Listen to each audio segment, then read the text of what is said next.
Ubay bin Ka'ab, sang maestro bacaan Al-Quran dan sekretaris wahyu. Profil dan kehidupan awal dari Yasrib menuju Islam. Ubay bin Ka'ab bin Qais al-Khazraji al-Ansari, yang dikenal dengan gelar kehormatan Abu al-Munzir, merupakan salah satu pilar intelektual dari kalangan Ansar. Berbeda dengan mayoritas sahabat muhajirin yang masuk Islam di Mekah, Ubay memeluk Islam melalui Baiat Aqobah kedua, peristiwa bersejarah di mana perwakilan suku Yasrib, kelak Madinah, berikrar setia kepada Rasulullah Shallallahu Alaihi Wasallam. Keislamannya ini menempatkannya sebagai bagian dari fondasi awal masyarakat Muslim di Madinah, jauh sebelum hijrah Nabi terjadi.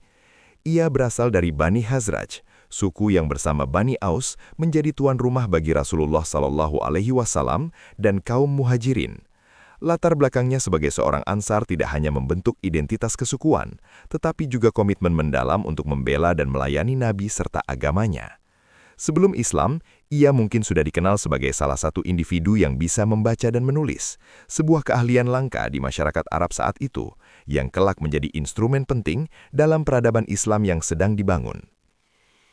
Peran krusial, sekretaris wahyu dan penulis resmi Nabi. Ubay bin Ka'ab bukan sekedar penghafal Al-Quran, ia adalah katib Al-Wahyu, sekretaris wahyu yang dipercaya langsung oleh Rasulullah Shallallahu Alaihi Wasallam.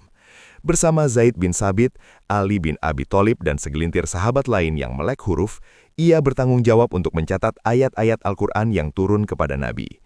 Posisi ini membutuhkan lebih dari sekedar kemampuan tulis-menulis. Ia harus hadir atau dipanggil kapan saja wahyu turun, mencatatnya dengan akurat di atas media yang tersedia, biasanya pelepah kurma, lempengan batu, kulit hewan atau tulang belulang, dan kemudian membacakan kembali catatannya kepada Rasulullah Shallallahu Alaihi Wasallam untuk divalidasi. Proses ini memastikan keautentikan teks sejak detik pertama ia diturunkan. Kepercayaan Nabi yang sedemikian besar padanya menunjukkan tingkat intelektual, ketelitian dan integritas Ubay yang luar biasa. Ia adalah bank data hidup yang menyimpan Al-Quran tidak hanya di dalam hatinya, tetapi juga dalam bentuk tulisan yang terverifikasi langsung oleh sumbernya. Keahlian yang diakui, Aqra'u ummati, dan pengajaran ilmu qiraat. Rasulullah Shallallahu Alaihi Wasallam sendiri yang memberikan testimoni tertinggi tentang kapasitas Ubay dalam bidang Al-Quran. Dalam sebuah hadis yang diriwayatkan oleh Imam Muslim, Rasulullah Shallallahu Alaihi Wasallam bersabda, "Ambillah pelajarilah Al-Quran dari 4 orang, Abdullah bin Mas'ud, Salim Maula Abu Huzaifah, Ubay bin Ka'ab dan Mu'az bin Jabal." Namun puncak pengakuan datang dari sabda Nabi yang lain, "Sesungguhnya Allah memerintahkan kepadaku untuk membacakan Al-Quran kepadamu." Ubay yang terkejut bertanya, "Apakah Allah menyebut namaku kepada Anda?" Nabi menjawab, "Ya, Allah menyebut namamu." Dialog ini bukan sekedar pujian biasa, melainkan penetapan resmi dari langit akan keunggulannya. Dalam riwayat lain, Nabi menyebutnya Aqra'u ummati, orang yang paling mahir bacaan Al-Quran di antara umatku. Julukan inilah yang melekat padanya sepanjang sejarah. Keahlian Ubay tidak hanya terbatas pada hafalan dan tartil, tetapi mencakup pemahaman yang mendalam tentang qiraat atau varian bacaan yang sahih. Ia adalah salah satu sumber utama dari apa yang kelak dikenal sebagai qiraat Ubay bin Ka'ab, sebuah riwayat bacaan yang memiliki sanad mutawatir dan diakui oleh para ulama, meskipun bukan termasuk dalam 7 qiraat utama yang populer, qiraat sab'ah. Bacaan-bacaannya seringkali memiliki perbedaan panjang pendek, mat, pengucapan, gunnah, idgham, atau bahkan penambahan huruf, seperti kata wal yaumal akhir pada surah Al-Bayyinah, yang dijelaskannya sebagai bagian dari ayat yang pernah dibacakan Rasulullah kepadanya, tetapi kemudian dihapus dari Mushaf Utsmani untuk keseragaman umat. Pengetahuannya yang mendalam tentang sejarah penurunan wahyu, asbabun nuzul, dan ayat-ayat yang dinasah, dihapus, membuatnya menjadi rujukan tak terbantahkan. Kontribusi paling monumental, kompilasi Al-Quran di masa Abu Bakar dan Utsman. Kematian sejumlah besar penghafal Al-Quran dalam Perang Yamamah mengguncangkan Umar bin Khattab, yang kemudian mengusulkan kepada Khalifah Abu Bakar Asy-Syiddiq untuk mengumpulkan Al-Quran dalam satu mushaf. Proyek monumental ini dipercayakan kepada Zaid bin Sabit, tetapi Zaid tidak bekerja sendirian. Ia membentuk tim yang beranggotakan para ahli Al-Quran, dan Ubay bin Ka'ab adalah bintangnya. Ubay berperan sebagai konsultan utama, rujukan primer dan validator. Zaid yang lebih muda dengan rendah hati berkonsultasi kepadanya dalam banyak hal.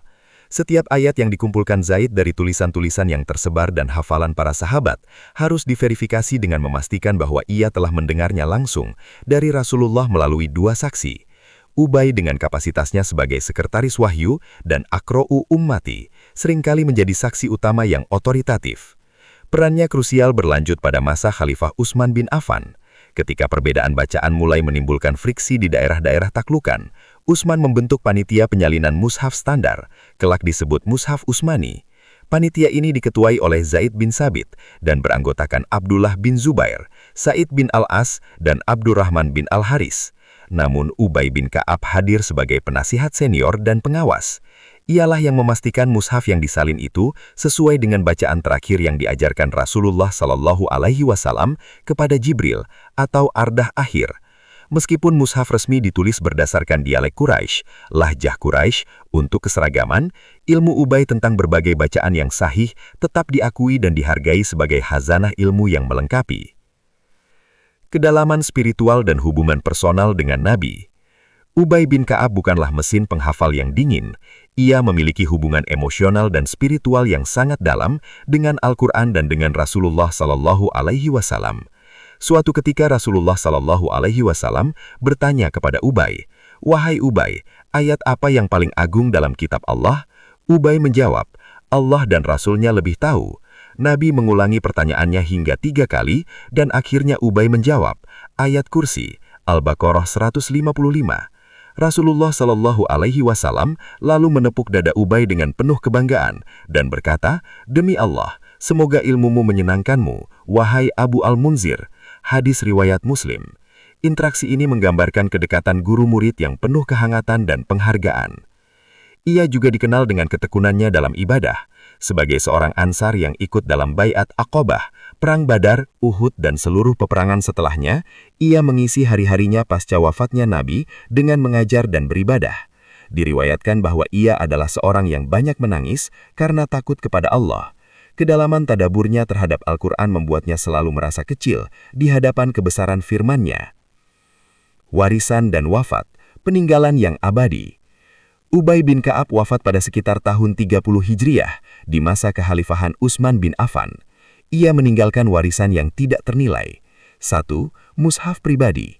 Ia memiliki mushaf pribadi dengan susunan dan qiraatnya sendiri yang dirujuk oleh para tabi'in dan ulama setelahnya sebagai sumber ilmu yang sahih. 2. Murid-murid ilmuwan. Ia mencetak generasi ahli qiraat seperti Abu Al-Aliyah Ar-Riyahi, Abu Osman An-Nahdi, dan yang paling terkenal, Abu Hurairah, yang meskipun lebih dikenal sebagai ahli hadis, juga belajar Al-Quran secara intensif darinya. 3. Riwayat tafsir. Banyak penafsiran awal yakni tafsir Bil Ma'sur, yang bersumber darinya, memberikan penjelasan otentik tentang makna ayat. Ubay bin Ka'ab adalah simbol dari integrasi antara hafalan, pemahaman, dan amal. Ia membuktikan bahwa Al-Quran bukan hanya untuk dilantunkan, tetapi untuk ditulis dengan presisi, dipahami dengan kedalaman, dan dijadikan panduan hidup.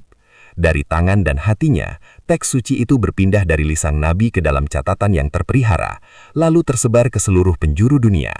Ia tetap menjadi Aqra'u Ummati, sang ahli bacaan terunggul yang namanya abadi terukir dalam sejarah penyempurnaan agama ini.